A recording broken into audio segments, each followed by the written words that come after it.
Get rid of it. I don't need an heir from a nobody nurse." The words fell like guillotine blades, severing everything Sienna had dared to hope for. The envelope of cash, $200,000 in crisp hundreds, landed on Rafael Montero's mahogany desk with a dull thud that sounded like a coffin lid closing.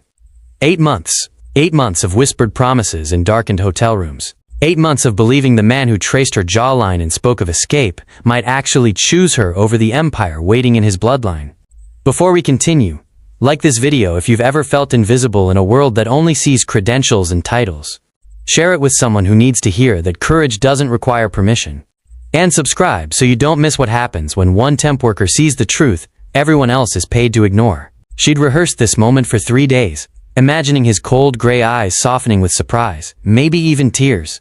Instead, he stood with his back to her, staring out at Chicago's glittering skyline, his silence more devastating than any violence he'd ever committed. Sienna pressed her palm to her still flat stomach, unaware that 2 lives, not one, were growing inside her. "What about love?" Her voice cracked. "What about what you said 2 weeks ago? That you couldn't imagine? I told you what you needed to hear." Raphael's reflection in the window showed nothing, no regret, no hesitation. Just the cold calculation of a man raised to value power over everything else. The rain started as she walked out, leaving the money untouched. Her hand found her belly again, and she whispered to the secret life inside, "We'll survive. I don't know how, but we will. And someday he'll see what he threw away." 3 years later, across a crowded Boston ballroom, Rafael Montero would see her standing beside 2 children with his unmistakable gray eyes. And for the first time in his ruthless life, he wouldn't be able to breathe. Chapter 1. The Greyhound bus smelled of stale coffee, diesel fumes, and the particular desperation of people running from something they couldn't name. Sienna sat pressed against the window in seat 14B, watching the Chicago skyline shrink in the rearview mirror until it disappeared completely into the darkness of a moonless night. Her hands rested protectively over her still flat stomach, fingers spread wide as if she could shield the life growing inside from the violence of the world she was leaving behind. $47. That's all she had left after buying the ticket, the remainder of her last paycheck from the hospital, minus what she'd spent on rent for an apartment she'd never returned to. The bus driver had looked at her with something like pity when she'd asked for the farthest destination this will cover, and his finger had traced the route map to Portland, Maine. A city she'd never visited, a place where no one knew her name.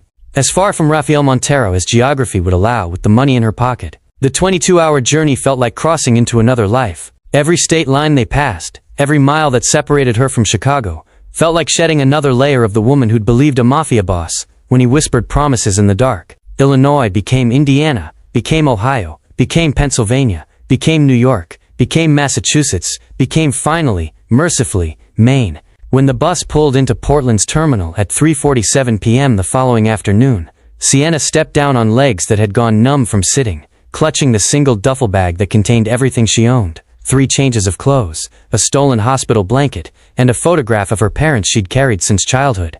The coastal city stretched before her, cold, unfamiliar, indifferent to her existence, and for the first time since walking out of Raphael's office into the rain, she allowed herself to feel the full weight of terror.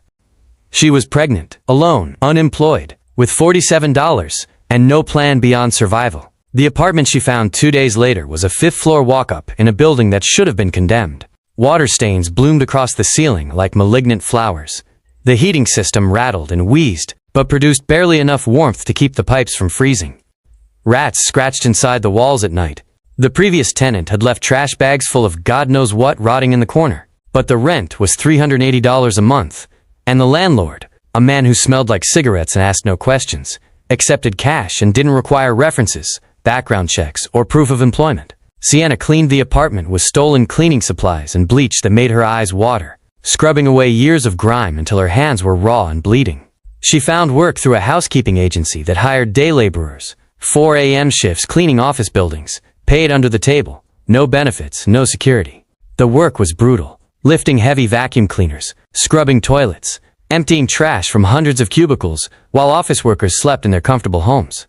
But it was money, enough to pay rent, and buy instant noodles and cheap bread. For 6 weeks, she kept the secret of her pregnancy hidden beneath baggy sweatshirts and averted eyes. She rationed food, eating half portions and going to bed hungry, saving protein for the life growing inside her. When morning sickness hit, she learned to vomit silently in office building bathrooms before her shift supervisors could notice. But bodies betray secrets. By week 12, her belly had begun to round in ways she couldn't hide. The housekeeping agency supervisor, a hard woman named Donna, who'd seen every hustle and heard every excuse, pulled her aside after a shift. "You pregnant?" Not a question.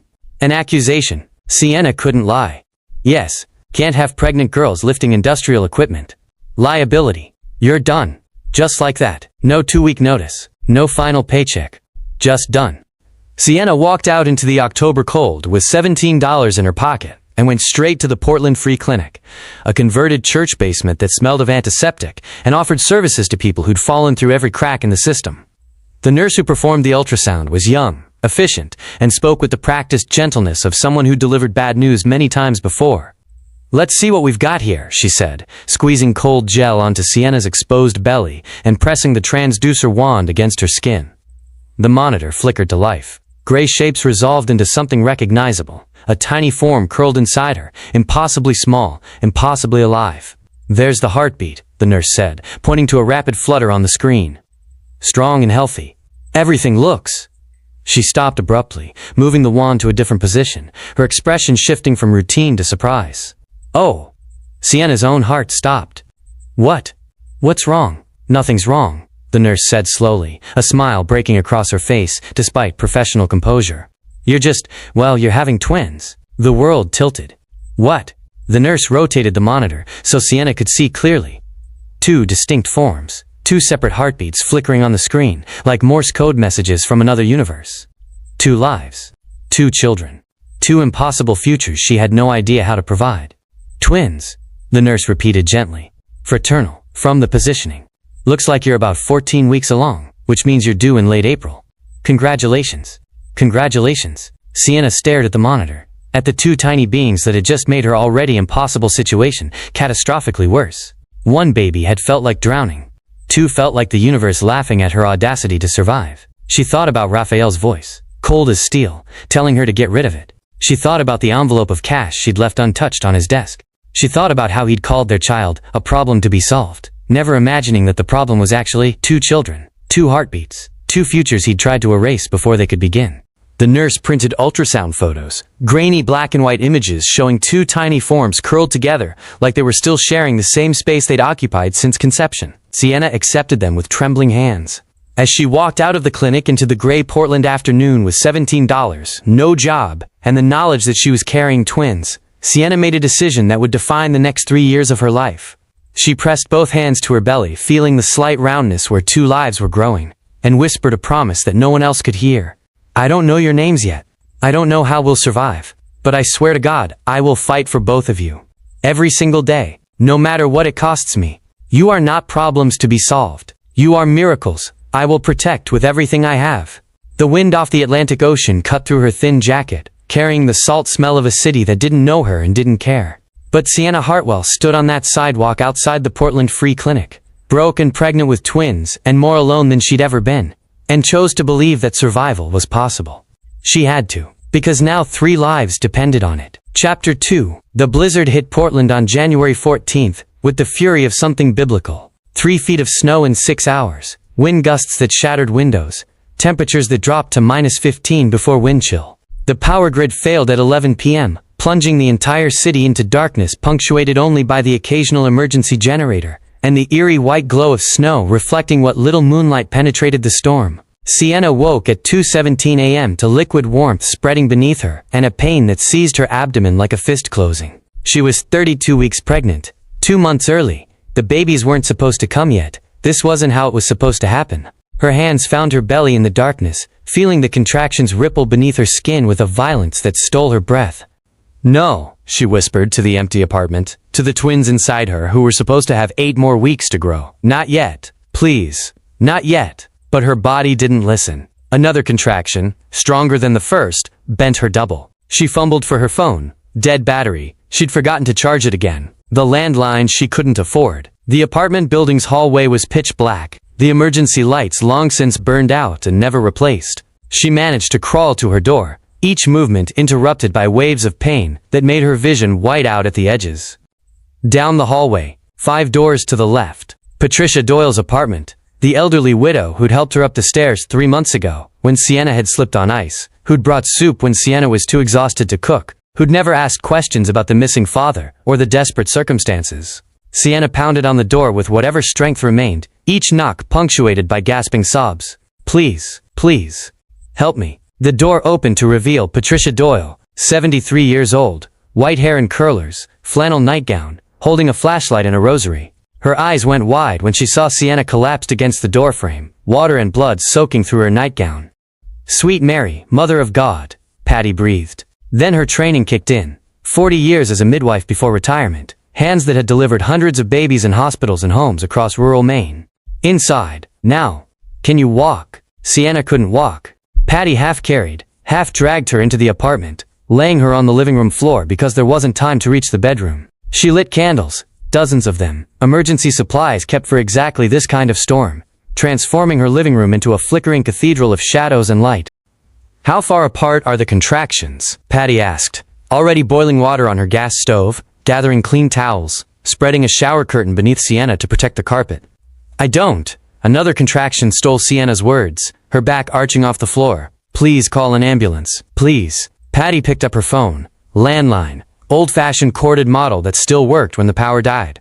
She listened for a dial tone, found only silence. Lines are down, dear. And even if they weren't, no ambulance is getting through this storm. She knelt beside Sienna, her weathered hands surprisingly gentle as they checked dilation. You're at 7 centimeters. These babies are coming tonight, whether we're ready or not. I'm not ready, Sienna sobbed.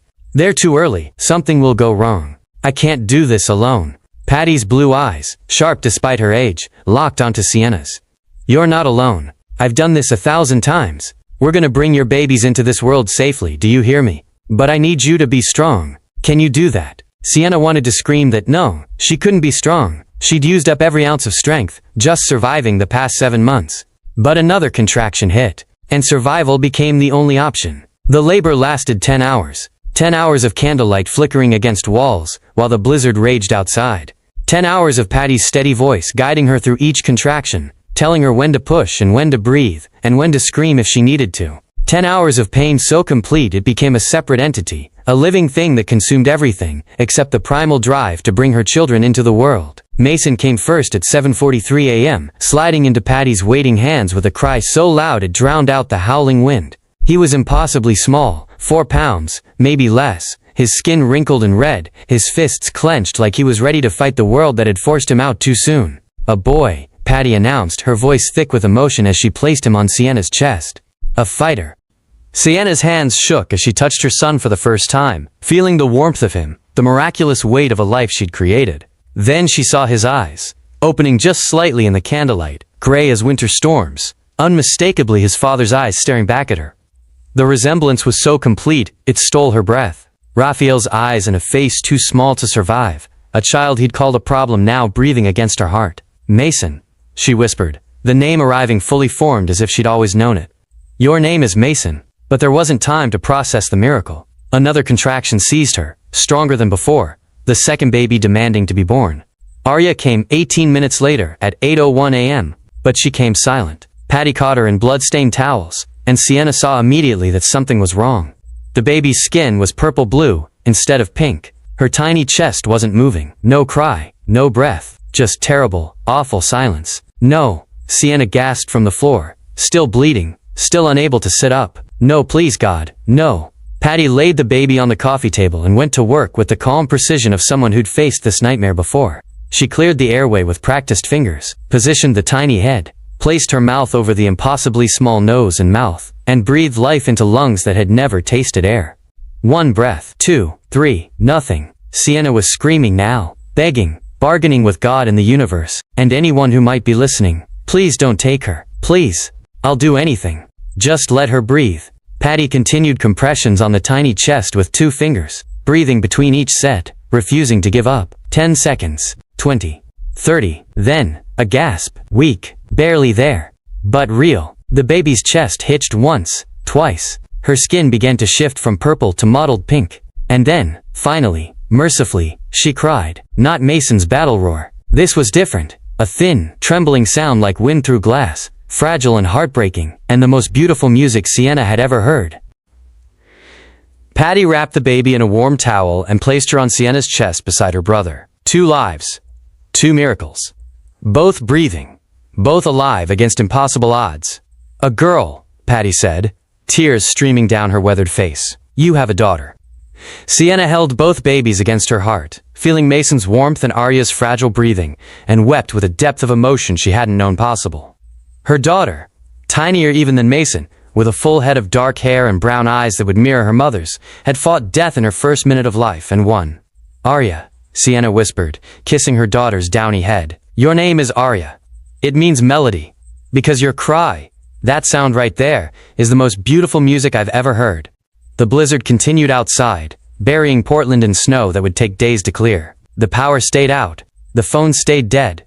The hospitals remained unreachable. But in Patricia Doyle's candlelit living room, 3 lives had survived against impossible odds. A woman who'd lost everything except fierce determination, and 2 babies born too early to a mother who would move heaven and earth to keep them breathing. Mason, with his father's gray eyes and warrior's cry. Arya, with her mother's brown eyes and melody voice. And Sienna, who looked at both of them and made a silent vow. I will protect you. I will fight for you. And I will never, ever let anyone make you feel like you weren't wanted. Outside, dawn broke over the snow-covered city, pale light filtering through ice-frosted windows. A new day. A new life. Survival. Impossible. Exhausting. Miraculous survival. Had begun. Chapter 3. 3 years passed in a blur of exhaustion that carved Sienna's life into brutal intervals. 4 a.m. housekeeping shifts, scrubbing office bathrooms until her hands cracked and bled. Noon data entry jobs that paid $9 an hour under the table. 6 p.m. bar shifts pouring drinks for men who left. Dollar tips and unwanted phone numbers. She slept 3 hours per night on Patty's couch because her own apartment had been condemned. Showered in gym locker rooms. Ate whatever the twins left uneaten because food was measured in their survival, not hers. Patty became grandmother, childcare, and lifeline. Feeding Mason and Arya with her own pension savings when Sienna's paychecks ran short, singing Irish lullabies when they woke crying at 2 a.m., holding the exhausted mother when she finally broke down sobbing in the kitchen after 72 hours awake. This isn't charity, Patty said every time Sienna tried to refuse. This is family, and family takes care of one another. Mason grew into a whirlwind, loud, fearless, gray eyes, blazing with the kind of confidence that came from never doubting he was loved. He climbed everything, questioned everything, laughed with his whole body. But at 3 years old, standing in Patty's kitchen watching other children with their fathers, he asked the question that shattered Sienna every time. Where's my dad? Sienna knelt to his level, smoothing his dark hair, and lied through practiced teeth. He had to go far away, baby. But he loved you very much.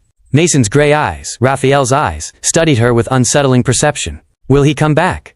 I don't know. Arya was different. Silent and wise, brown eyes that absorbed everything, like she was cataloging the world's cruelties for future reference. She rarely cried, rarely spoke, just watched, with the kind of understanding no 3-year-old should possess. When Sienna came home at 1 a.m. with bruises from a handsy bar patron, Arya placed her small hand over the mark without words, her expression saying everything language couldn't. Sienna built a wall around her heart, tall enough to reject every man who approached. The contractor who offered to help with rent, the coworker who asked her to dinner, the bar regular who left $100 tips with his phone number. She survived on fury and maternal love, fueled by the memory of cold gray eyes saying get rid of it, while her children slept peacefully in the next room, proof that she'd chosen correctly. Meanwhile in Chicago, Rafael Montero married Natalia Ricci in a lavish 500-guest wedding, strategic alliance between the city's 2 most powerful crime families. She was everything a boss's wife should be, coldly beautiful, politically astute, fluent in the rules of the underworld. But she wasn't Sienna. 18 months into the marriage, the truth surfaced. Natalia couldn't have children. The Ricci family had known before the wedding and concealed it deliberately. Rafael stood in his office staring at the Chicago skyline, the exact position he'd stood when rejecting Sienna, and thought bitterly, this is karma. I rejected the child a woman was willing to give me. Now I'm trapped with a woman who can't give me anything at all. He searched for Sienna obsessively, sent men to her old apartment, her former hospital, tracked credit cards and phone records, but she'd vanished completely. He told himself he only wanted to confirm she dealt with that problem. But late at night, alone in his study, he pulled a forgotten handkerchief from his desk drawer, hers, left behind the last time they'd been together, and held it to his face, still carrying her faded scent. He hated himself for the weakness. 3 years. Sienna survived them through sheer will, building a life from ruins, while Raphael expanded an empire that left him hollow. Neither knew that fate was counting down the moments until their worlds would collide again. Neither knew that in a Boston charity gala 3 months away, everything would shatter when he heard her say 2 words over the phone, my babies. Chapter 4. The Fairmont Copley Plaza blazed with crystal chandeliers and old money, the kind of Boston charity gala where champagne cost more per glass than Sienna earned in a day. She moved through the crowd in her server's uniform, black slacks, white shirt, hair pulled back tight, invisible the way service workers always were to people who measured worth in stock portfolios and summer homes. Nora Sullivan, her name tag read. The fake identity she'd been using for 3 years. Working events across New England whenever Patty needed medication the Medicaid didn't cover, whenever the twins needed winter coats that actually fit, whenever survival required more than 3 jobs could provide.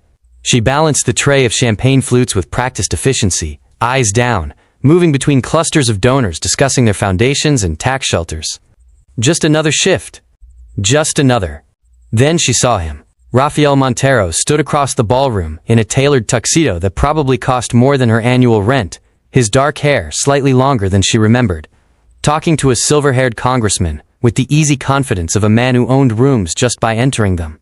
3 years. 3 years since she'd walked out of his office into the rain, and he looked exactly the same, powerful, untouchable, the kind of man who made people nervous and mayors think twice. Their eyes met across 100 feet of marble floor. Sienna's hands went numb. The champagne tray tilted, crystal shattered against the floor in an explosion of glass and expensive alcohol that made everyone within 20 feet turn and stare. She ran. Didn't think. Didn't plan. Just dropped the tray completely and ran toward the service exit, her heart hammering so hard she couldn't breathe, couldn't think, couldn't do anything, except flee like prey that had just spotted a predator. Behind her, she heard his voice cutting through the crowd. Sienna, not Nora, Sienna. He knew. Somehow he knew. She burst through the service door into a brick alley behind the hotel, cold November air hitting her face, her hands shaking as she fumbled for her phone to call a cab, to run, to disappear again the way she'd been disappearing for 3 years. Sienna, stop. He'd followed her. Of course he had. Rafael Montero didn't let things go. She spun around, back against the alley wall, and there he was. 5 feet away, breathing hard like he'd actually run. His gray eyes locked on hers with an intensity that made her knees weak. I don't know anyone named Sienna, she said, her voice shaking. You have me confused with. Don't. He stepped closer. 3 years I've been looking for you. 3 years of private investigators, and dead ends, and wondering if you were even alive. And you've been here the whole time. Working under a fake name. Hiding. I wasn't hiding from you. I was surviving. From what? I gave you money. You gave me nothing. The rage came flooding back. 3 years of exhaustion and poverty and fighting alone. You gave me an envelope of cash and told me to get rid of it, like our baby was a problem to be solved. So I solved it my way. I survived my way. And I don't owe you. Her phone rang. Sienna almost didn't answer, but the ringtone was Patty's, the emergency one, the one that meant something was wrong with the twins. She answered without thinking. Patty, what's wrong? Nora, thank God. Patty's voice was tight with panic. Mason and Arya both have fevers over 103. I gave them the medicine, but it's not coming down, and they're crying, and I don't know. My babies. Sienna's entire body went cold. Tell them mommy's coming home right now. I'm getting on a train. 20 minutes. Tell them to hold on. She hung up and started running toward the street, forgetting completely that Raphael was standing there, forgetting everything except Mason and Arya burning with fever and needing her. She'd made it 10 feet when his voice stopped her cold. Babies? Sienna froze, her back to him, her hand still gripping the phone. You said babies, plural. She didn't turn around. Couldn't. Sienna. His voice was different now. Raw. Almost breaking. How many children do you have? Silence stretched between them like a chasm. 2, she whispered finally. The sound he made wasn't quite a gasp, wasn't quite a sob, just air leaving his lungs like he'd been punched. Boy and girl? He asked hoarsely. She nodded, still not turning. How old? 3 years and 2 months. The math was obvious. Impossible to deny. Sienna finally turned to face him, and saw something she'd never seen before in Rafael Montero's eyes. Absolute devastation. You kept them, he said. Of course I kept them. I thought the money was supposed to. I left your blood money on your desk. Her voice cracked. I chose my children over everything you offered. And I've been raising them alone ever since. Where? Somewhere you'll never find them. She started walking backward toward the street. Stay away from us, Raphael. You made your choice 3 years ago. Live with it. Sienna, wait. But she was already gone, disappearing into a cab, leaving him standing alone in a Boston alley, processing the impossible truth. Not 1 child. 2. Not terminated. Alive. And he'd spent 3 years searching for their mother, while his son and daughter grew up not knowing his name. Chapter 5. The private jet touched down in Portland at 2:47 a.m., and Raphael didn't wait for the engines to fully power down before he was down the stairs and into the waiting car. His driver had the address, Maine Medical Center, Pediatric Wing, obtained through the kind of resources that made privacy laws irrelevant when you had enough money and the right connections.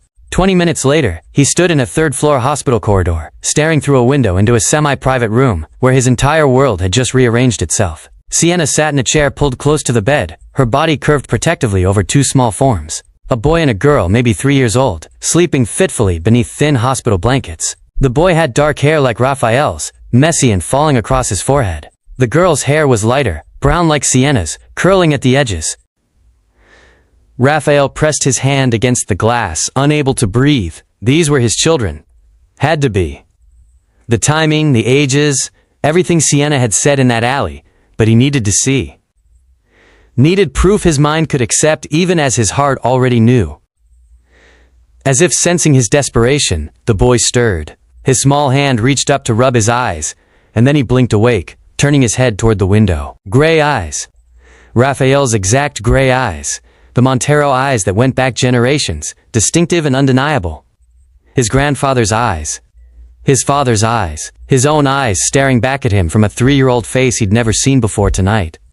Raphael's knees buckled. He caught himself against the wall, sliding down until he was sitting on the cold hospital floor, his back pressed against the corridor wall, one hand covering his mouth as 3 years of searching and longing and denial crashed over him all at once. He had a son with his eyes, a daughter sleeping in that bed, 2 children he'd ordered terminated before they'd even been born, 2 lives Sienna had chosen over his money, over his threats, over everything. The sob came from somewhere deep in his chest, a sound he hadn't made since his father's funeral 20 years ago, when he'd learned that real men didn't cry, that bosses didn't show weakness, that emotion was a luxury the Montero heir couldn't afford. But he was crying now, sitting on a hospital floor at 3 in the morning, staring through glass at children who should have been his but weren't, not really, not in any way that mattered beyond biology. The door to the room opened. Sienna stepped into the corridor and froze when she saw him. Her face went from shock to fury in half a second. "Get out," she hissed, keeping her voice low so she wouldn't wake the children. "Get out before I call security. They're mine." Raphael stood on shaking legs. "The boy, he has my eyes. Mason has gray eyes. That doesn't make you his father, Mason." He repeated the name like a prayer. "And the girl? Arya. And you don't get to know them. You don't get to stand here and, they're my children, Sienna. I have rights." "Rights?" Her voice cracked. "You have rights? You called them a problem. You handed me money and told me to get rid of it, of them, like they were tumors to be removed. I didn't know. You didn't want to know." She stepped closer, 3 years of rage and exhaustion and survival pouring out. "Do you know I gave birth in the dark, during a blizzard with no doctor? Do you know your daughter wasn't breathing when she was born? Do you know I almost died from infection because I couldn't afford a hospital?" Raphael's face went white. "Where were you when Mason asked why he doesn't have a daddy? Where were you when Arya had pneumonia, and I worked 3 jobs to pay for antibiotics? Where were you when I was so exhausted? I fell asleep standing up and Patty had to catch me before I hit the floor. I was looking for you. To do what? Give me more money? Threaten me? You don't get to show up now and claim rights to children you threw away. I made a mistake." "A mistake?" Sienna laughed bitterly. "A mistake is forgetting someone's birthday. You told me to terminate my pregnancy. You called our children a problem. You destroyed me, and walked away without looking back. I searched for 3 years. To make sure I wouldn't cause trouble. Don't pretend it was about love or regret, or anything, except protecting your empire." The corridor fell silent, except for their ragged breathing. "You're right," Raphael said finally. "Everything you said is right. I was cruel. I was a coward. I chose power over you, over them, over everything that mattered. But they exist, Sienna. My son and daughter are sleeping in that room, and I can't walk away now that I know." "Yes, you can. You're very good at walking away." "I won't." His voice hardened. "I have lawyers, money, resources. If you force me to fight for custody." "Try it." Sienna's eyes blazed. "Try to take my children, and I'll tell the world everything. Every crime, every murder, every law you've broken. How long will your empire survive when your former lover starts talking?" They stared at each other across 3 years of damage neither could repair. "I'm not leaving Portland without seeing them," Raphael said quietly. "Then you'll be here a long time. Because they're mine. And you're nobody. She turned and walked back into the room, closing the door between them with a soft final click. Raphael stood in the empty corridor, looking through glass at children he'd helped create, but had no right to claim. And for the first time in his life, all his power meant absolutely nothing. Chapter 6. The black car appeared on Tuesday. Sienna noticed it while walking Mason and Arya home from their daycare. A sleek sedan with tinted windows parked across the street from her building, engine running, no one getting in or out. She told herself it was nothing. Portland had plenty of expensive cars, plenty of people waiting for someone, but it was still there Wednesday morning when she left for her early shift, and Wednesday evening when she came home. Thursday, Patty mentioned a man who'd knocked on her door asking questions. Tall fellow, nice suit, Patty said, bouncing Arya on her hip while Mason played with blocks on the floor. Said he was looking for a woman with twin children. I told him I didn't know anyone fitting that description. Sienna's blood went cold. What did he look like? Dark hair, maybe 40, spoke with an accent. Italian, I think. Very polite, but Patty's face creased with worry. Something about him felt wrong, dear. Like he was asking friendly questions, but his eyes were doing something else entirely. That night, Sienna checked every lock twice, pushed the dresser against the door, kept the lights on while the twins slept. Friday morning, she found the envelope. Plain manila, no postage, no markings, just sitting on her doormat like someone had slipped it under the door during the night. Inside, 8 photographs printed on glossy paper. Mason at the playground, going down the slide. The photo was taken from across the street, zoomed in, perfectly clear. Arya sleeping in her bed, visible through the apartment window. Shot from outside. At night, Sienna at the bar where she worked her evening shifts, serving drinks. The photographer had been inside, close enough to capture her face in detail. Mason and Arya walking with Patty to the corner store. Sienna leaving the hospital after visiting the twins last week. All of them. Every moment. Someone had been following her family for days, maybe weeks, documenting their routines, their vulnerabilities, their entire lives. No note. No demands. Just silent proof that someone could reach her children whenever they wanted. Sienna's hands shook so badly she dropped the photos. They scattered across the floor like evidence at a crime scene, because that's what they were. Evidence that she couldn't protect Mason and Arya alone. Evidence that whoever was watching them had resources and patience and the kind of professional skill that meant this wasn't random. This was the Mafia. She knew it with bone-deep certainty, even though she'd spent 3 years running from that world. Raphael's world. The world where people disappeared, and leverage was currency, and children were just tools to use against their parents. Someone knew about the twins, and they were circling. Sienna grabbed her phone with trembling fingers and pulled up the number she'd sworn she'd never call. The one Raphael had given her at the hospital, written on the back of his business card, pressed into her hand even as she'd told him to leave. It rang twice. Sienna. His voice was immediate, alert, like he'd been waiting. What's wrong? Someone's watching us. Her voice cracked. There are photos of the children, taken through our window. I can't. Where are you right now? Home. But Raphael, I don't know who. Lock the doors. Don't let anyone in. I'm coming. You're in Chicago. I've been in Portland for 3 days, staying at a hotel 6 blocks from your apartment. Of course he had. Of course he'd stay. I'll be there in 10 minutes, he said. Don't open the door for anyone except me.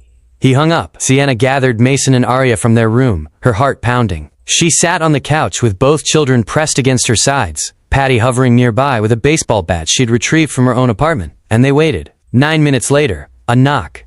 It's me. She recognized his voice. Opened the door to find Raphael standing in her hallway with 4 men in suits behind him. Professional security. The kind with concealed weapons and cold assessing eyes. Raphael's gaze went straight to the photographs scattered on the floor. His face turned to stone. Pack what you need for a week, he said quietly. You're coming with me, all of you. I'm not going anywhere with. Someone is stalking your children, Sienna. Someone with the skill to photograph them through your window without you noticing. Someone who knows where they sleep. His gray eyes met hers. You can hate me. You can refuse to speak to me, but you will let me protect them. Sienna looked at Mason and Arya clinging to her, at Patty gripping her baseball bat with elderly determination, at the photographs showing just how exposed they really were. Where? She whispered. Safe house, 20 miles outside Portland. Fortified. Armed security. No one gets in without going through me first. She had no choice. She'd run from Raphael's world 3 years ago, built a new life, sworn she'd never need him, but she needed him now. Because the only thing more dangerous than letting Rafael Montero back into her life was letting whoever was hunting her children succeed. Give me 10 minutes to pack, she said. And just like that, she walked back into the world she'd fought so hard to escape. Chapter 7. The safe house sat on 10 wooded acres outside Portland, the kind of property that looked like a wealthy family's vacation retreat, but had reinforced doors, bulletproof windows, and security cameras covering every angle. Sienna carried Arya through the front door while Mason clung to her hand, his gray eyes wide as he took in the strange new place. Raphael stood in the foyer, suddenly uncertain in a way she'd never seen him. The Mafia boss, who commanded rooms just by entering them, looked lost facing two small children who didn't know his name. Mason recovered first. He always did, fearless where Arya was cautious, loud where she was quiet. "Who are you?" he asked, stepping forward with the confidence of a 3-year-old who didn't yet understand danger. Raphael's voice caught. I'm your mother's friend. Why are we here?" "Because I'm going to make sure you're safe. That no one hurts you." Mason considered this with serious gray eyes, Raphael's eyes staring back at him from his own face. "Are you a policeman?" "No." "Are you strong?" "Yes." "Strong enough to fight bad guys?" Raphael knelt slowly, bringing himself to Mason's level. "Strong enough to keep you and your sister safe. I promise." Arya had been silent through the entire exchange, pressed against Sienna's side, watching Raphael with those wise brown eyes that saw too much for a 3-year-old. She studied him the way she studied everything, carefully, thoroughly, making assessments Sienna didn't understand but had learned to trust. Then, unexpectedly, Arya walked forward. Sienna started to reach for her, but stopped, watched as her daughter approached this man who was a stranger to her, but whose DNA she carried in every cell. Arya stopped in front of Raphael, looked up at him. Then, with deliberate trust that made Sienna's throat tight, she placed her small hand in his. Raphael froze, stared down at the tiny fingers wrapped around his as if they were the most fragile, precious thing he'd ever held. His other hand came up slowly, carefully, to cover hers completely. "I won't let anyone hurt you," he said, his voice rough. "Either of you. I swear it." Arya nodded once, satisfied with whatever she'd seen in his face, then returned to Sienna's side. But something had shifted. Some invisible wall had cracked. That night, after Patty had settled the twins in an upstairs bedroom and fallen asleep in the adjoining room, Sienna found Raphael standing at the living room window, staring out at the dark woods beyond the security perimeter. "They'll be safe here," he said without turning. "I have 8 men rotating shifts, cameras everywhere. No one gets within 100 yards without us knowing. Who's watching them? Who sent those photos? I don't know yet. But I will." Sienna wrapped her arms around herself. "This is your world, the one I ran from. I know. The one that turns children into leverage and women into casualties. I know that too." He finally turned to face her. "I've searched for you for 3 years, Sienna. Told myself it was about making sure you wouldn't cause trouble, that you wouldn't become a liability. But that was a lie. Then what was it about? I missed you." The admission seemed to cost him. "I married Natalia 6 months after you disappeared. Strategic alliance. Everything my father wanted. And every night I'd lie awake next to her wondering where you were. If you were alive. If you'd used the money. If you hated me." "I did use the money," Sienna said coldly. "I left it on your desk and walked away with nothing." "I know. I found it the next morning. Untouched. You could have come after me then. I tried. You vanished completely. New name. No paper trail. Nothing. It was like you'd stopped existing." He took a step toward her. "What happened, Sienna? After you left?" She shouldn't tell him. Shouldn't give him the satisfaction of knowing how much she'd suffered. But the exhaustion of 3 years alone, of carrying everything by herself, made the words spill out. "I took a bus to Portland. With $47. Found an apartment that was falling apart. Worked housekeeping until I couldn't anymore, because my pregnant belly was too big. That's when I found out there were 2 twins." Raphael's face went pale. "I went into labor at 32 weeks during a blizzard. No ambulance could come. No hospital could reach me. My neighbor Patty, she's a retired midwife. She delivered them in her living room by candlelight." Mason came first, screaming. Then Arya. Her voice broke. She wasn't breathing, blue and silent, and I thought I'd lost her. Patty did CPR, breathed life back into her tiny lungs, and when Arya finally cried, it was the most beautiful sound I'd ever heard. "My God," Raphael whispered. "I developed an infection, almost died. Patty took care of all 3 of us for a week while I burned with fever. Used her own money to buy formula, diapers, antibiotics, everything. I should have been there. You chose not to be." Sienna's eyes blazed. "You chose your empire over us, your alliance over your children. So don't stand here now and tell me you missed me. You don't get to miss what you deliberately threw away. You're right." His voice was raw. "Everything you're saying is right. I was cruel. I was a coward. I chose power over love, and I've regretted it every single day since. Regret doesn't undo what you did. I know. But I'm here now, and I'm not walking away again. They stood in the quiet safe house, 3 years of damage between them, and Sienna saw something in his eyes she'd never expected to see. Genuine brokenness. Not the cold mafia boss. Not the calculating heir. Just a man who'd destroyed something precious, and was finally understanding what he'd lost. It didn't forgive anything. But it was, perhaps, the first crack in the wall she'd built around her heart. Mason has your eyes, she said quietly. Every time he looks at me, I see you. For 3 years I've been looking at my son and seeing the man who abandoned us. I'm sorry. Sorry isn't enough. I know. But it's where I have to start. Upstairs, one of the twins cried out. A nightmare. Sienna turned to go, but Raphael caught her arm gently. Let me, he said. You don't know how. Then teach me, please. And because she was exhausted, because someone else, offering to carry even a small piece of the weight felt like oxygen after drowning, Sienna nodded. They climbed the stairs together to comfort children who didn't know their father's name, but maybe, somehow, were beginning to learn what it felt like to have him there. Chapter 8. The photographs arrived at the safe house on the 4th day, delivered by courier in a plain box addressed to Raphael. Inside, new surveillance images taken within the past 48 hours. Mason playing in the safe house's fenced backyard. Arya visible through an upstairs window. Sienna walking to the security perimeter gate. Someone had found them. Someone had cameras positioned close enough to document their supposedly secure location. And this time, there was a note. Beautiful children. It would be unfortunate if something happened to them. Perhaps we should discuss terms. B.F. Bruno Ferrante, head of the Ferrante crime family, one of Chicago's oldest rival organizations. The kind of man who turned children into bargaining chips and called it business. Raphael stood in the safe house kitchen, staring at the photographs while his security chief explained how it was possible. Long-range telephoto lens, probably from the woods beyond the property line. We've already adjusted our perimeter. It doesn't matter. Raphael's voice was flat. He's making a point. He can reach them whenever he wants. Distance, security, none of it matters if he's committed. Sienna appeared in the doorway, her face pale. What's happened? He showed her the photographs. Watched her hands start shaking. He knows, she whispered. About Mason and Arya. That they're yours. Yes. What does he want? Leverage. Against me, against the family, against whatever territorial dispute he's planning. Raphael set the photos down carefully. There's only one way to protect them now. What? I have to claim them, publicly. Make it known that Mason and Arya are my acknowledged children, under the full protection of the Montero family. Make it clear that touching them means declaring war. Sienna's eyes widened. You're married. I know. Your wife. Your alliance will be destroyed. The Ricci family will consider it a betrayal. Natalia will demand divorce.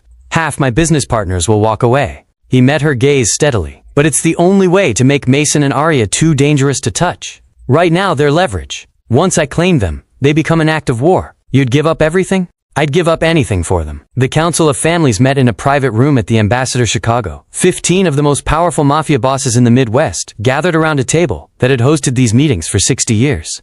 Raphael's father had sat in this room. His grandfather. Men who'd built empires on blood and secrecy. Now Raphael stood at the head of the table and prepared to destroy one of those empires. I've called this meeting to make an announcement, he said, his voice carrying the authority of the Montero name. 3 years ago, I fathered 2 children with a woman outside my marriage. A son and a daughter, Mason and Arya Hartwell. The room erupted. Vittorio Ricci, Natalia's father, shot to his feet. You dare admit this here? You shame my daughter. I'm acknowledging my children, Raphael cut him off.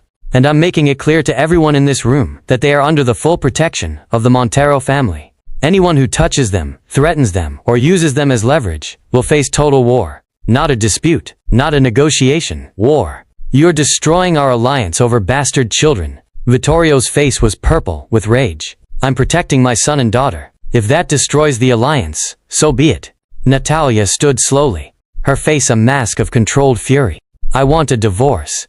Immediately. I will not be humiliated by. You'll have it. My lawyers will contact yours tomorrow. She walked out. Her father followed, slamming the door hard enough to rattle the windows. Around the table, other bosses exchanged glances. Some calculating, some disgusted, some, like Bruno Ferrante, smiled with cold satisfaction, knowing the Montero-Ricci alliance had just shattered and left opportunities in the wreckage. Anyone else have questions? Raphael asked. Silence. Then understand this. My children are 3 years old.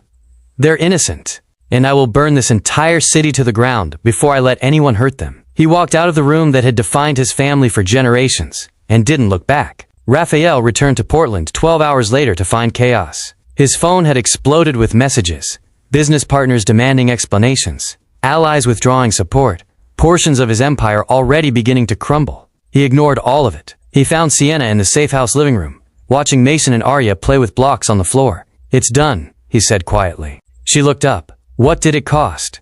"Everything. My marriage. The alliance. Half my operations." He sat down beside her. "But they're safe now. Ferrante knows touching them means war, and he's not ready for that. Was it worth it?" Raphael looked at Mason, gray eyes focused intensely on building a tower. At Arya, quietly arranging her blocks in perfect symmetrical patterns. "Yes." Arya looked up suddenly, as if sensing something important. She stood and walked over to Raphael with that same deliberate trust she'd shown before. "Are you staying?" she asked, in her soft, careful voice. "I want to, if your mother allows it." "Are you our daddy?" The question hung in the air. Sienna's breath caught. Raphael knelt down, bringing himself to Arya's level. "Yes, I'm your father, and I know I wasn't there before, and I'm sorry." Arya wrapped her small arms around his neck, cutting off his words. "I forgive you," she whispered against his shoulder. "I want Mom to forgive you too. I want us to be a family." Raphael's arms came around her carefully, as if she might break. He closed his eyes and felt something inside him, something that had been frozen for 35 years, finally crack open. Mason abandoned his blocks and joined the hug, wrapping his arms around both of them. "You're really our dad?" "Yes. And you're not leaving?" "Never. I promise." Over their children's heads, Raphael met Sienna's eyes. She was crying silently, years of walls and defenses trembling under the weight of watching her children embrace the father who'd abandoned them. He'd destroyed an empire to protect them. Maybe, somehow, that was the first real choice he'd ever made that mattered. Chapter 9. Raphael had been gone for 18 hours, handling the fallout in Chicago, meeting with lawyers about the divorce, shoring up business partnerships that hadn't completely crumbled, trying to salvage what he could from the wreckage of his public acknowledgement. He'd left 8 security guards at the safe house, told Sienna he'd be back by morning, kissed both children goodnight for the first time in their lives, Arya's small hand touching his cheek as she whispered, "Come back soon, Daddy." He should have stayed. The attack came at 2:47 a.m. Sienna woke to the sound of glass breaking downstairs. Not the crash of a window, but the deliberate, controlled sound of someone breaching a door. Her heart stopped. She grabbed her phone, started to dial security, then heard the gunshots. 2 suppressed pops. Then silence. The security guards. They'd taken out the security guards. She ran to the twins' room, scooped both sleeping children into her arms. Mason stirred, confused. Arya's eyes went wide and terrified, but she stayed silent the way she always did when she was scared. Footsteps on the stairs. Heavy. Multiple people. Sienna backed into the corner, putting her body between her children and the door, her mind racing through impossible options. The window was too high. No weapon. No escape. The bedroom door slammed open. 3 men in black tactical gear, faces covered, weapons drawn. Professional. Efficient. The kind of people who did this for a living. "Don't move," one of them said. "We just want the kids." "No." Sienna's voice was surprisingly steady. "You'll have to go through me. We can do that." He moved forward, and Sienna did something she'd never done before. She attacked. Lunged at him, with all the desperate strength of a mother protecting her children, fingers clawing for his eyes, teeth bared like an animal. He barely flinched. Just grabbed her wrist, twisted it hard enough to make her scream, and threw her against the wall. Mason started crying. Arya's silent scream was worse. Her mouth open, no sound coming out, just pure terror. Sienna scrambled back to her feet, throwing herself at the man again. "Don't touch them. Don't you dare." The pistol whip came so fast she didn't see it, just felt the explosion of pain across her temple, the warm rush of blood pouring down her face, her vision going white and then dark at the edges. She hit the floor hard. Through the ringing in her ears, she heard Patty screaming from downstairs. They must have tied her up, left her alive as a witness, or maybe just didn't care about an old woman. Sienna tried to get up, but her body wouldn't respond. She could only reach out one shaking hand toward where Mason and Arya were pressed against the wall, both children crying now, both reaching for her. "Don't be afraid," she whispered through blood filling her mouth. "Mom is here. I won't let anyone hurt you." But she couldn't stop them, couldn't even stand. One of the men grabbed Arya. She shrieked, that terrible silent shriek that had no voice, and fought with tiny fists that couldn't hurt anyone. "No." Sienna tried to crawl forward. "Please." She's just a baby. Please don't. A boot connected with her stomach. All the air left her lungs in a rush. The edges of her vision went black. The last thing she heard was Mason screaming, "Mommy!" at the top of his lungs, and Arya's voiceless crying, and more gunshots from downstairs. Different weapons this time. The heavier boom of shotguns, men shouting. Raphael's security team. The backup team that had been stationed outside the perimeter. Too late. They were too late. Darkness swallowed her completely. She woke to bright lights, and the smell of antiseptic. Hospital. She was in a hospital. Sienna's eyes flew open, and she tried to sit up, ignoring the screaming pain in her head and ribs. Mason, Arya, where am I? They're safe. Raphael's voice. He was sitting beside her bed, looking like he'd aged 10 years in one night. They're with Patty in the next room, not hurt. Just scared. Sienna's entire body sagged with relief so intense it felt like dying. They took them. I couldn't stop them. My security team got there in time. Killed 2 of the kidnappers. The third one ran. His hands were clenched into fists. You have a concussion, cracked rib, 30 stitches in your scalp. The doctor said if that blow had been 2 inches lower you'd be dead. I tried to protect them. I know, Sienna, I know. His voice broke. You threw yourself at armed men. You used your body as a shield. You nearly died protecting our children. They're my children. I'd die 1,000 times before I let anyone. She stopped, seeing his face. This is your world. This is what you brought into their lives. Men with guns, who see babies as leverage. I know. This is what I ran from. I know. And now it's followed us anyway, because you claimed them. Because you made them valuable. Raphael stood abruptly, walked to the window, his shoulders rigid. I'm turning myself in to the FBI. What? I'm giving them everything. Every crime, every operation, everything they need, to dismantle not just my organization but everyone associated with it. Ferrante, the families who sanctioned this. All of it. You'll go to prison, probably. But Mason and Arya won't grow up in a world where their father's enemies can reach them through windows and safe houses. They won't live in fear because of what I am. He turned to face her. You were right. Everything you said was right. My world destroys everything it touches, so I'm destroying it first. Sienna stared at him. This man who'd rejected their children, then claimed them, and was now preparing to sacrifice everything, including his freedom, to keep them safe. They're asking for you, she said quietly. The twins. They saw the blood. They're terrified. I'm terrified too. I've faced down rival families without flinching, but watching you unconscious, covered in blood, knowing you almost died saving them. His voice cracked completely. I can't lose any of you. Not again. Not ever. For the first time since the hospital corridor 3 weeks ago, Sienna reached for him, took his hand, held it. Then don't, she whispered. Don't lose us. But that means choosing us. Really choosing us. Not the Empire. Not the power. Us. I choose you. All of you. Always. And somehow, covered in bandages in a hospital room that smelled like fear and antiseptic, they made a promise that wasn't about romance or forgiveness.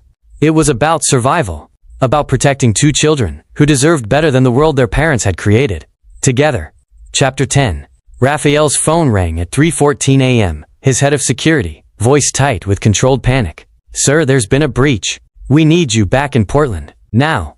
What happened? The safe house was hit. Armed intrusion. 2 of our men are down. The others engaged. I don't have a full status report yet, but Raphael didn't wait to hear the rest. He was already running for his car, his driver barely getting the door closed before Raphael screamed at him to drive. Drive faster. Break every speed limit. Get to the airport where his jet was fueled and waiting. The 2-hour flight felt like drowning in slow motion. Every worst scenario played through his mind on loop. The children taken. Sienna dead trying to protect them. All 3 gone because he'd left them to handle Chicago politics, while his family was vulnerable. His phone rang again as the jet touched down. Backup security team. Voice grim. We secured the house. 2 hostiles down. 1 escaped. The children are safe. But sir, Mrs. Hartwell, what about her? She's alive. Unconscious. Head trauma. Ambulance is taking her to Maine Medical now. Raphael's driver was already waiting on the tarmac. They made it to the hospital in 12 minutes. But first, he needed to see the safe house. Needed to understand what had happened. The scene would haunt him for the rest of his life. The children's bedroom looked like a war zone.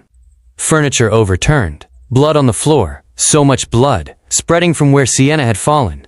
Mason and Arya sat with Patty in the corner. Both children's faces tear-stained and terrified, clinging to the elderly woman who was trembling but still holding them together. And in the center of the blood pool, paramedics were loading Sienna onto a stretcher. Her face was deathly pale beneath the oxygen mask. A massive bandage wrapped around her head, blood still seeping through. Raphael dropped to his knees beside the stretcher, before they could lift it. Sienna.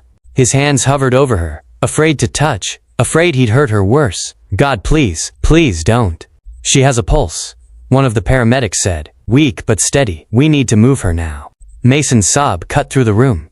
Daddy! Raphael looked up to see both children breaking away from Patty, running toward him on unsteady legs, their faces destroyed by fear and trauma. He opened his arms and they crashed into him.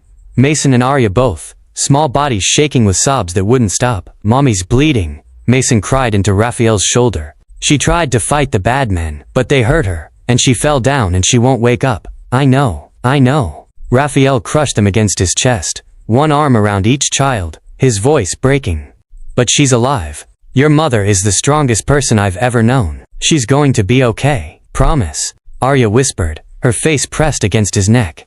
I promise, and I swear on everything. No one will ever hurt our family again. Anyone who touches you, anyone who threatens you, I'll destroy them. I won't let anyone hurt my family again.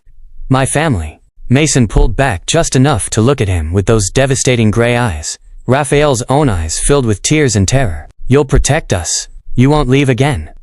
Never. I'm not going anywhere. Raphael's voice turned fierce. I'll stay forever, until my heart stops beating.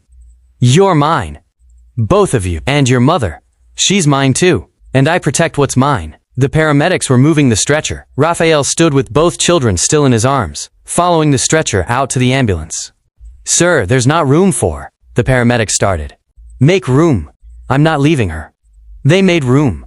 Sienna spent 2 days unconscious in the ICU. 48 hours of machines breathing for her. Monitors beeping steady rhythms that measured whether she'd live or die. Doctors using words like severe concussion and intracranial pressure, an uncertain prognosis. Raphael never left. He sat in the chair beside her bed, holding her hand, refusing food and sleep, and the dozen urgent phone calls about his crumbling empire. None of it mattered. Nothing mattered, except the woman lying too still in the hospital bed. The woman who'd thrown herself at armed men to protect children he'd abandoned. Mason and Arya visited twice a day. Patty brought them, staying just long enough for the children to kiss their mother's forehead and whisper things they hoped she could hear before the hospital's strict ICU rules forced them out again. At night, when the hospital settled into quiet darkness, Raphael whispered prayers he didn't know he still remembered. Hail Marys from his childhood, when his grandmother took him to Mass every Sunday. Desperate bargaining with a God he'd stopped believing in 20 years ago. Please, please let her wake up. Please let her be okay. Take everything from me but give her back to them. They need her. I need her. On the second night, sitting in that uncomfortable chair with his hand wrapped around hers, Raphael finally admitted something he'd been running from for 3 years. I love you, he whispered to her unconscious form. I loved you 3 years ago, when I was too much of a coward to admit it. I love you now. I'll love you forever, if you just, please, Sienna, please wake up. Our children need you. I need you. Her fingers twitched in his hand. Raphael's head snapped up. Sienna. Her eyes fluttered beneath closed lids. The monitors beeped faster. Nurse. Raphael hit the call button, never letting go of her hand. She's waking up. Sienna's eyes opened slowly, unfocused and confused, landing on his face. Raphael. Her voice was barely a whisper, rough from the breathing tube they'd removed hours earlier. I'm here. I'm right here. The children. Safe. Both safe. Not a scratch on them. You protected them, Sienna. You saved them. Tears slid from the corners of her eyes. I couldn't stop them. They were too strong. You did stop them. You fought like hell, and gave my security team time to arrive. Mason and Arya are alive because you used your body as a shield. He brought her hand to his lips. You almost died. Do you understand that? You almost died, and left me alone with 2 children. I don't know how to raise without you. You'll learn. Not without you. Never without you. He leaned closer. I'm done, Sienna. Done with the empire, the families, all of it. I'm giving the FBI everything they need to dismantle it all. I'll probably go to prison. But our children will grow up safe. Our children, she repeated softly, her eyes drifting closed again. Our family. All 4 of us. Promise you won't leave them if You're not dying. I won't allow it. Despite everything, the pain, the fear, the trauma, Sienna smiled. You can't control everything, Raphael. Watch me. And he sat there holding her hand while she drifted back to sleep, making silent vows that this time, he'd keep every promise. This time, he'd choose right.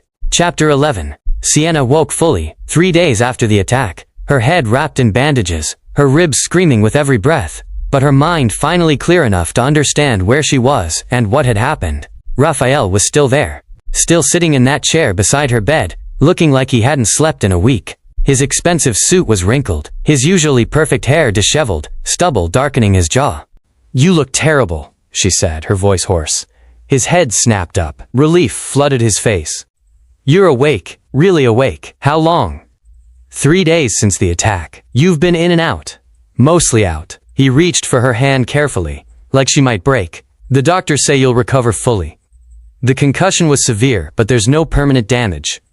Your ribs will heal. The stitches will leave a scar, but..." Mason and Arya, with Patty at a hotel. Under guard, safe. "They've been asking for you constantly." Sienna closed her eyes, letting the relief wash over her. Her children were alive, unhurt, safe. "Ferrante?" she asked. "In FBI custody." Her eyes flew open. "What?" "I didn't kill him." Raphael's voice was quiet, steady. "I wanted to. God knows I wanted to put a bullet in him myself, for what he tried to do to our children. But I didn't." "Why not?" "Because Mason and Arya don't need a father who's a murderer. They don't need to grow up visiting me in prison, or living in fear that my enemies will come for them again." He leaned forward. "I gave the FBI everything. Every crime Ferrante committed, every piece of evidence I had access to, testimony that will put him away for life. And I didn't stop there." Sienna waited, watching his face. "I'm dismantling the Montero empire, not destroying it, transforming it. Every illegal operation is being shut down or sold off. The legitimate businesses, real estate, hotels, restaurants, investments, those I'm keeping, but everything is going clean. Legal, taxed, audited. That's impossible. Your family is furious. Half of them have already cut ties. My mother supports it, but my uncles, my cousins, they think I've lost my mind." His gray eyes met hers. "Maybe I have, but I can't leave Mason and Arya an empire built on blood. I won't let them inherit my sins." Sienna searched his face for the lie, the manipulation, the angle he was working. She'd seen Rafael Montero operate, watched him turn charm on and off like a switch, use whatever tools he needed to get what he wanted. But this exhausted sincerity, this bone-deep commitment, she couldn't find the performance in it. "How long will it take?" she asked. "Years, maybe 5, maybe 10. I'm working with federal prosecutors, setting up legitimate corporate structures, hiring lawyers who specialize in white-collar transition. It's complicated and expensive, and I'll lose most of what I built, but what's left will be clean. Something I can give to our children without fear." "You'll go to prison?" "Probably not. I'm cooperating, providing evidence against others, and most of my own crimes were financial. I'll likely face fines, probation, asset seizures. But I won't abandon Mason and Arya. That's non-negotiable." Sienna was quiet for a long moment, processing. The Raphael she'd known 3 years ago would never have walked away from power, would never have chosen his children over his empire. "How do I know I can trust you?" she asked finally. "How do I know this isn't just another manipulation? That you won't change your mind when it gets hard or expensive or lonely?" "You can't know." His honesty surprised her. "I've lied to you before. I've chosen wrong before. I have no right to ask for your trust." "Then what are you asking for?" "A chance, not forgiveness. I haven't earned that. Not trust. I have to build that. Just a chance to prove that people can change. That I can be the father Mason and Arya deserve, and the man you needed 3 years ago. And if I say no, then I'll still transform the empire, still protect our children, still be present in their lives however you'll allow." He squeezed her hand gently. "But I'm hoping you'll say yes.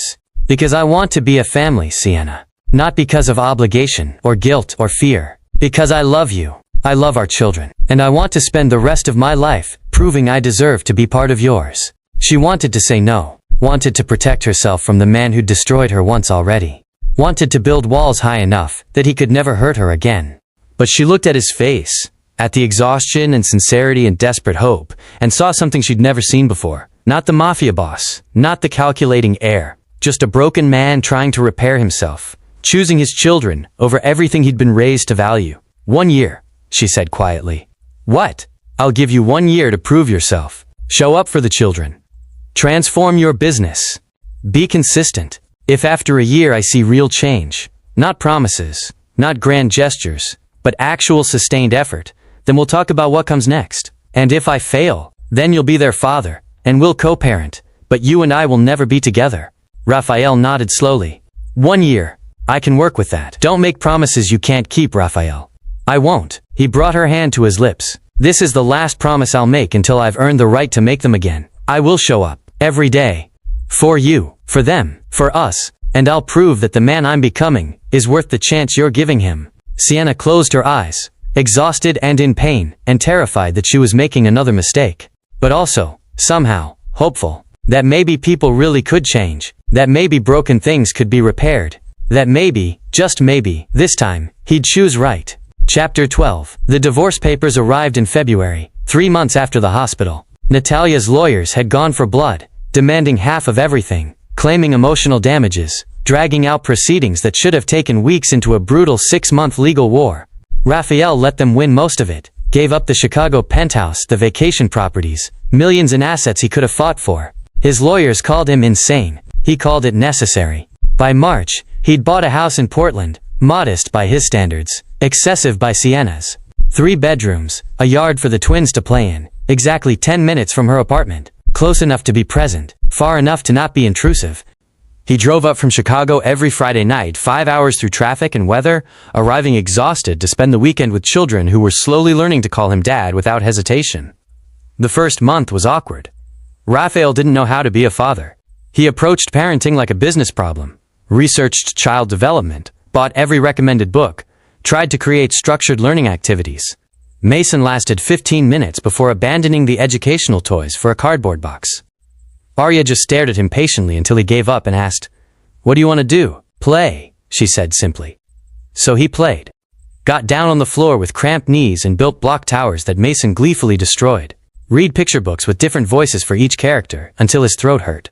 Made pancakes that burned so badly the smoke alarm went off, and both children laughed hysterically while he waved a towel frantically under the detector. Sienna watched from the doorway, arms crossed, waiting for him to quit when it got hard. He didn't quit. In April, Arya got sick, a fever that spiked to 104 in the middle of the night. Sienna called Raphael, not because she needed him, but because she'd promised to keep him informed. He showed up anyway. Drove through a rainstorm at 2 a.m., arrived soaking wet, and stayed awake with Sienna through the long night of temperature checks and cool compresses. When Arya finally fell asleep at dawn, Raphael was slumped in the chair beside her bed, holding her small hand, his eyes red with exhaustion. "You didn't have to come," Sienna said quietly. "Yes, I did."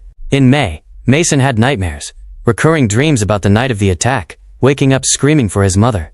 The third time it happened, Sienna found Raphael, already in Mason's room, sitting on the edge of the bed, singing an off-key Italian lullaby his own mother had sung to him as a child. Mason's sobs quieted, his eyes drifted closed, and Raphael kept singing until his son was deeply asleep, then stayed there another hour just to be sure.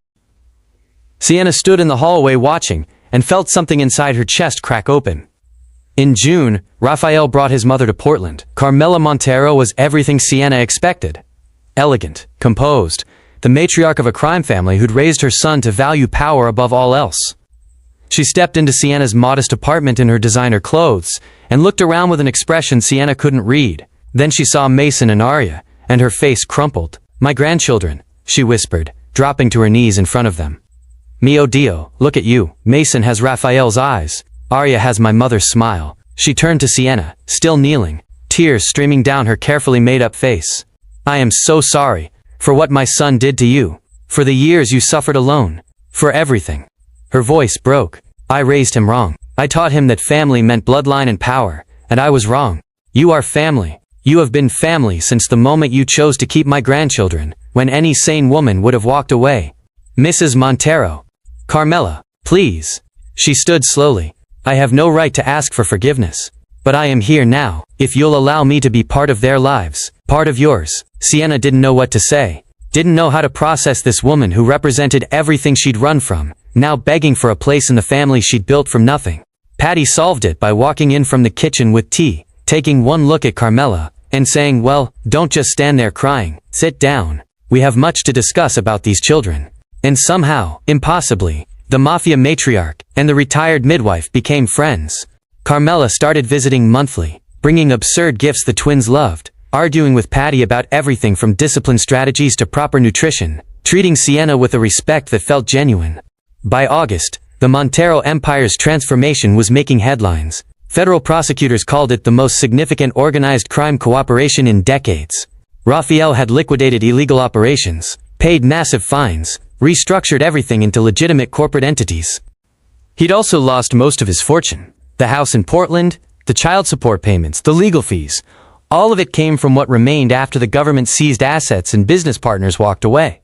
"I'm not rich anymore," he told Sienna one August evening, sitting on her apartment's small balcony while the twins slept inside. "Not like I was. Comfortable, but not wealthy." "Does that bother you?" "No?" He sounded surprised. "It should, probably. But I have everything that matters." In September, Mason asked Raphael to help with his pre-K homework, cutting out shapes and gluing them onto paper. Raphael's hands, built for holding guns and signing death warrants, fumbled with child-safe scissors and glue sticks. "You're bad at this, Daddy," Mason observed. "I'm learning." "That's okay. Mom says learning is important." Raphael met Sienna's eyes across the table. She was smiling. Not the guarded half-smile she'd given him for months, but something real, warm, like maybe she was starting to believe he'd changed.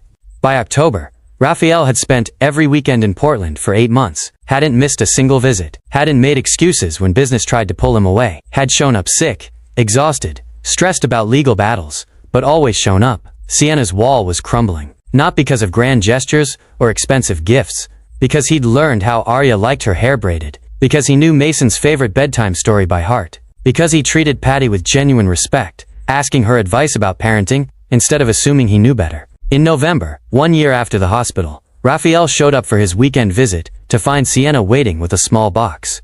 "What's this?" he asked. "Open it."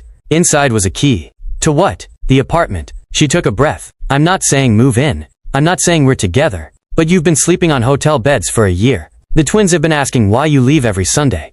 And She met his eyes. "I trust you now. Maybe not completely, but enough to give you a key. To let you stay. To see what happens next." Raphael held the key like it was more valuable than everything he'd lost. "Thank you," he said quietly, "for the chance. For believing I could change. You're still proving it every day." "I know. And I'll keep proving it. For as long as you'll let me. 1 year of consistent action. 1 year of choosing them over everything else."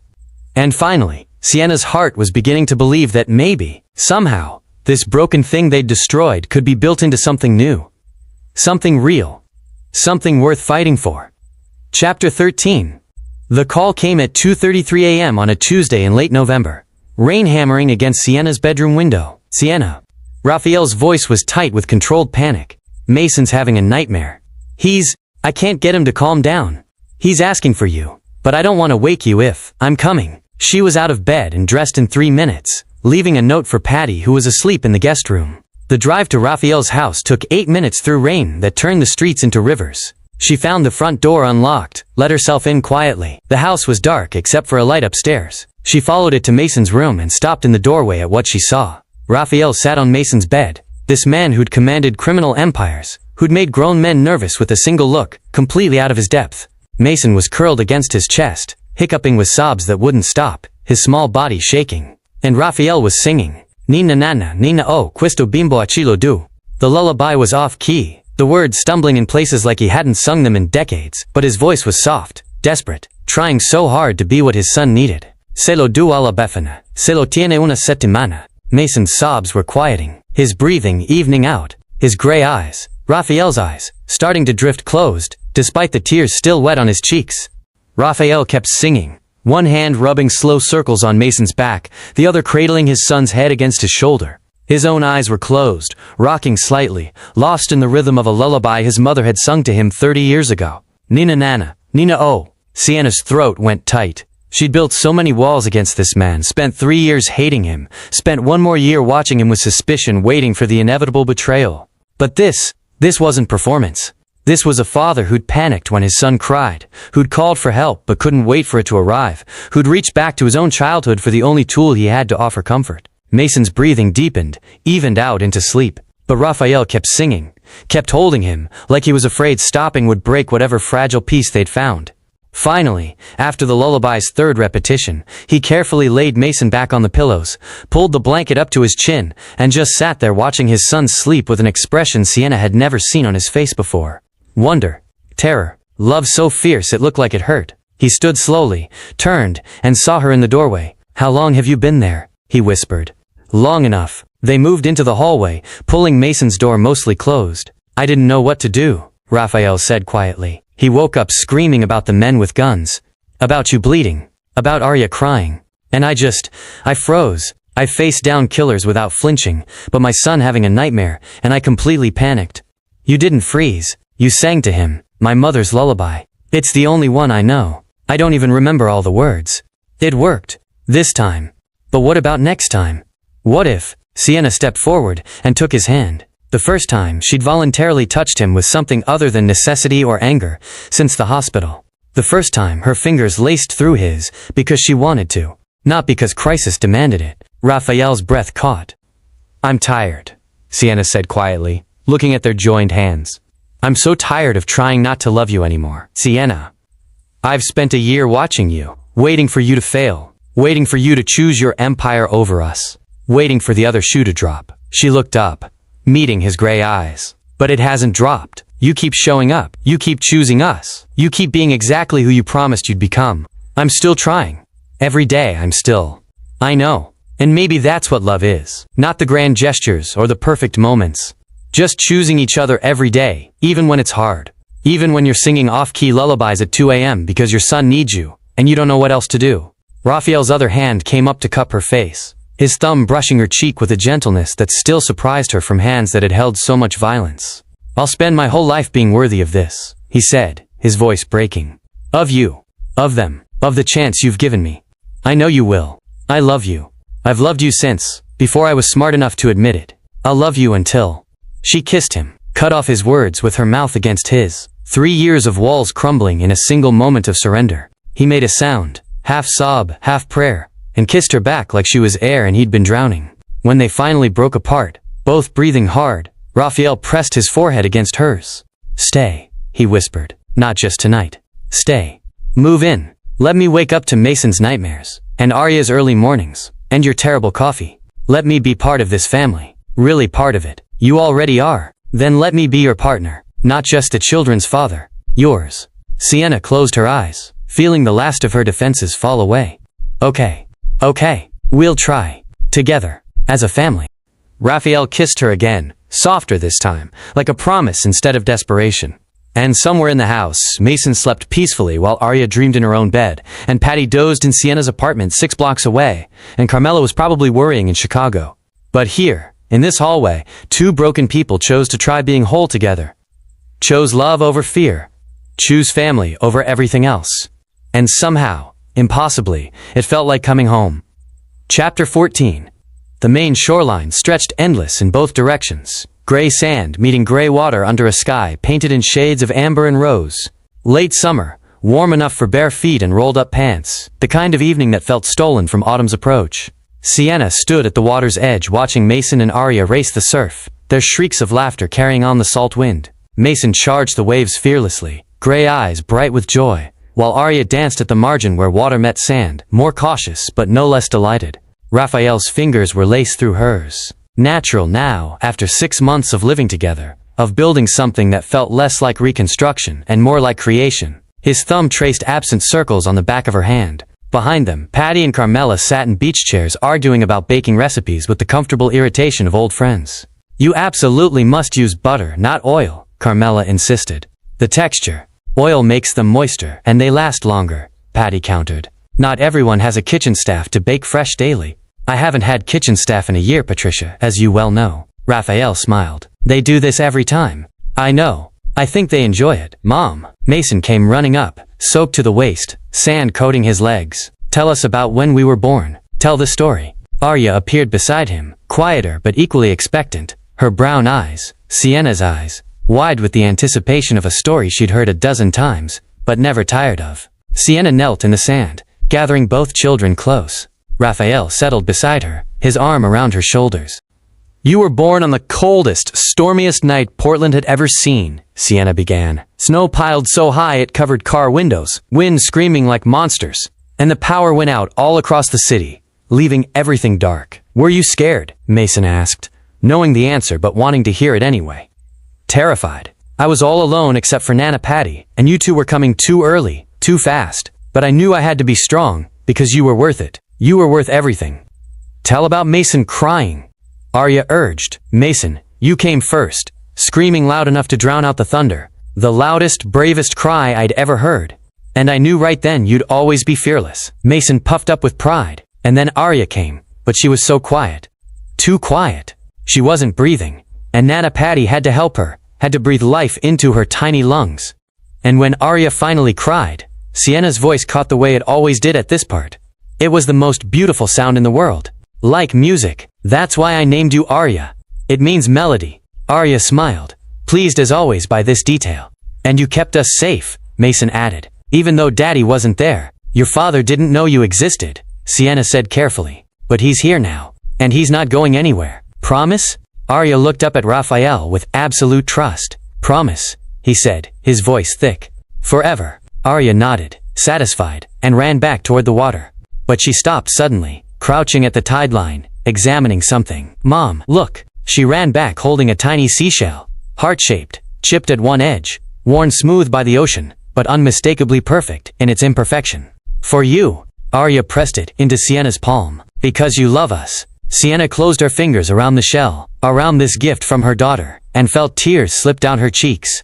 Raphael pulled them all closer. Sienna, Mason, Arya, while the sunset bled across the sky in impossible colors. Family photo. Carmela called, already on her feet with her phone. Everyone together. They gathered, Raphael and Sienna in the center, Mason and Arya in front, Patty and Carmela flanking them on either side. A family assembled from wreckage and second chances, held together by choice rather than obligation. The waves kept rolling in, patient and eternal. Their footprints in the sand would vanish with the tide, all evidence of their presence erased by morning. But tomorrow they'd come back and leave new prints. And the day after. Every day, choosing each other. Choosing this imperfect, beautiful family they'd built from ruins. Because forever wasn't a destination. It wasn't a promise made once and assumed kept. It was a choice, made fresh each morning, made in tired evenings when children had nightmares and bills needed paying, and life felt overwhelming, made in moments of joy on shorelines at sunset, and in moments of struggle when everything felt impossible. Forever was showing up. Again and again, until the final breath. Sienna looked at the heart-shaped shell in her palm. Chipped, imperfect, but whole. Like them. Like this family, that shouldn't have worked but somehow did. The sun touched the horizon, and they stood together watching light paint the world gold. Tomorrow would bring new challenges. But tonight, they had this. The waves, the sand, each other, and the quiet certainty that some broken things, given time and patience and consistent choice, could become more beautiful than they'd ever been whole. 4 years later, Mason would ask why the seashell sat in a place of honor on their mantle, and Sienna would tell him, because it reminds me that the best things in life are the ones that survive being broken, the ones that choose to be whole again, differently, but better than before. And he would understand, even at 7, that she wasn't just talking about seashells. She was talking about family, about love, about second chances that become first choices, about forever built one day at a time. Conclusion. Sienna kept the heart-shaped seashell on the mantle for 4 years, next to a photograph of them on that beach. Raphael's arm around her waist, Mason and Arya grinning with sandy faces, Patty and Carmela in the background mid-argument about something no one could remember. When people asked about the shell, friends, colleagues, the occasional curious visitor, she told them it was a reminder.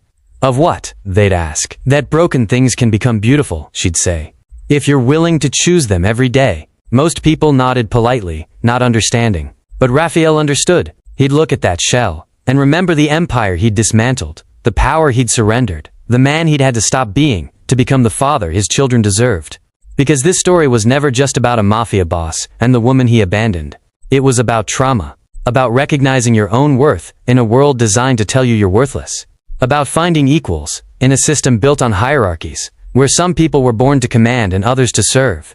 Raphael had to lose everything. His empire, his arranged marriage, his inherited power, the identity his father had built for him before he was old enough to question it, to finally see what had been standing in front of him all along. A woman who'd survived abandonment and poverty, and giving birth alone in the dark, who'd worked 3 jobs and slept 3 hours, and never once considered giving up because her children deserved better than the world had given her. Children who carried his DNA but her strength, who had his eyes but her heart, who would never know the hunger and fear their mother had survived to bring them into this world. Sienna had to stop running from love to find a home. Had to risk being destroyed again to discover that vulnerability wasn't weakness, it was the hardest kind of courage. Because forgiveness isn't forgetting. It's choosing not to let the past control your future. She remembered every cruel word Raphael had spoken. Every dollar he'd tried to use to erase her children. Every night she'd cried herself to sleep, wondering how she'd survive until morning. But she also saw the man who'd climbed into bed at 2 a.m. to sing off-key lullabies to his son having nightmares. Who'd learned to braid Arya's hair with fingers that used to sign death warrants.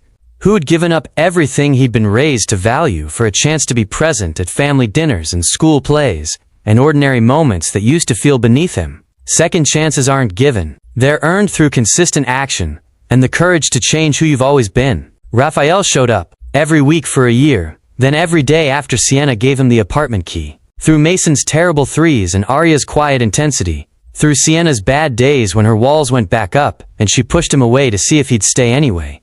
He stayed. And slowly, painfully, beautifully, they built something new from the ruins of what they'd destroyed. Because family isn't always blood.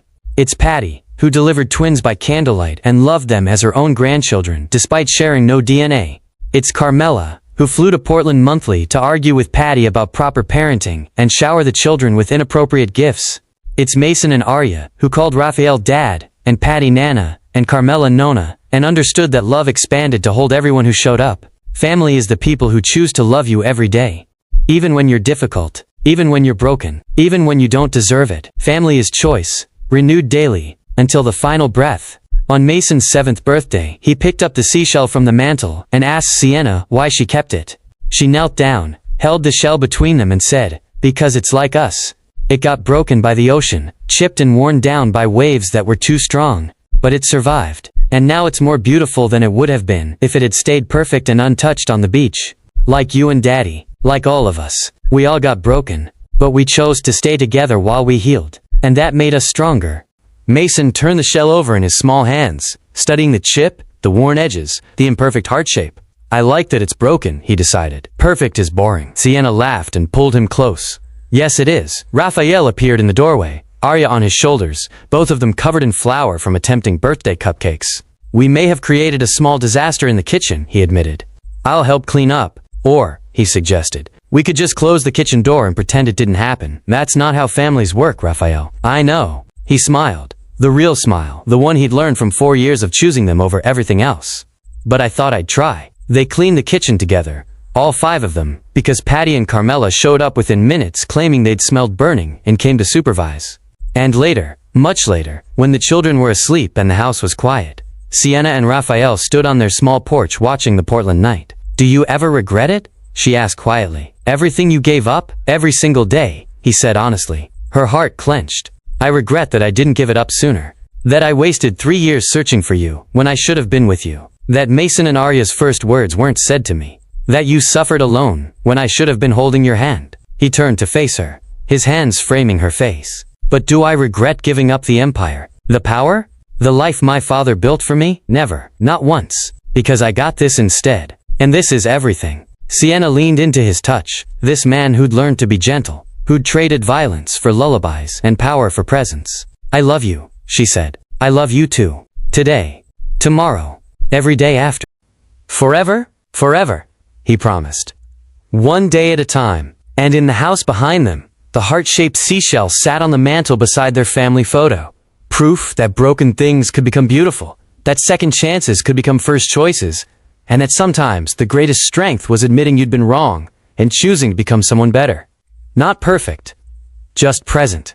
Just choosing love. Every day. Until there were no more days left to choose. The end. If this story moved you, share it with someone who needs to hear that second chances are possible, that broken people can heal together, and that family is built through choice, not obligation. Subscribe for more stories about redemption, resilience, and the courage it takes to choose love over everything else.